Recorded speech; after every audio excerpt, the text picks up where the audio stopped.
Chacun de nous a un lieu où il est enraciné. Pour moi, c'est ici, en banlieue ouest, au Vésinet, près de Saint-Germain-en-Laye et de Versailles, dans une demeure qui a été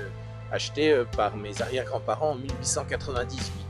Mon grand-père y a vécu une partie de sa vie, mon père y est né et j'y suis né, c'est-à-dire que j'ai passé toute mon enfance et mon adolescence ici, dans cette maison.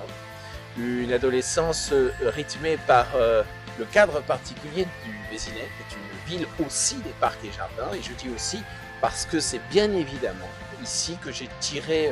l'expérience de vie qui m'a permis de dessiner une grande partie avec Epaminondas de ce qu'est la ville nouvelle de Buchy-Saint-Georges. Et du reste, une anecdote assez intéressante et amusante, c'est que l'un des architectes à l'Epaminondas, père de notre ville, qui en a dessiné les premières rues, notamment l'avenue du Clos, a passé aussi une partie de sa vie au Vésinet. Il s'agissait de Philippe Anne, un des architectes conseils de l'établissement public.